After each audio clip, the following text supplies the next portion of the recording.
रविवारी सोनाक्षीच्या स्कूलमध्ये लेझिमची प्रॅक्टिस होती. सोनाक्षीने लेझिममध्ये भाग घेतला होता. त्यासाठी आम्ही लवकरच गेलो होतो आणि त्यानंतर मग डायरेक्ट सोमवारी शूट घेतला. दिवसभर काही शूटच केलं नाही आणि नऊवारी काष्टा असा नेसवायचा होता. तर यूट्यूबमध्ये म्हणजे मोबाईलवरच बघून मी असा काष्टा तिला नेसवला होता. आणखीन मेकअप बाकी होता.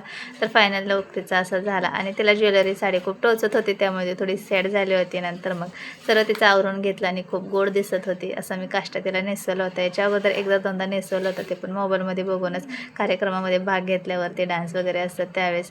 आणि रिक्षा आम्हाला शाळेमध्ये जायचं होतं, तर रिक्षाच भेटत नव्हती. त्यानंतर रिक्षा मिळाली आणि मी सोनाक्षी शाळेत गेलो. तर जायला खूप उशीर झाला. आम्हाला वाटलं खूपच उशीर झाला, पण आणखीन तिथे 10 वाजेपर्यंत त्यांना थांबायचं होतं आणि नंतर मग ते तिथून दुसऱ्या शाळेमध्ये जाणार होते. शाळेत निघालो, घरातून बाहेर पडायचं की पाऊस आलाच आणि किचकीच सगळी झाली होती, ओलं ओलं झालं होतं. त्यानंतर मग सोनाक्षी दुसऱ्या शाळेमध्ये गेले, बस आले त्यांची आणि ते गेले शाळेमध्ये, मी आले घरी.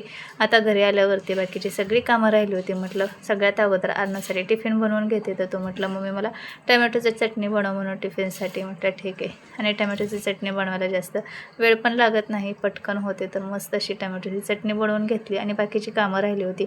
फरशी पुसायची होती, भांडी घासायची होती आणि परत अरुणाला सोडायला जायचं होतं. तर असंच होता शॉर्ट व्हिडिओ. आणखीन व्हिडिओ पाहण्यासाठी सबस्क्राईब करा.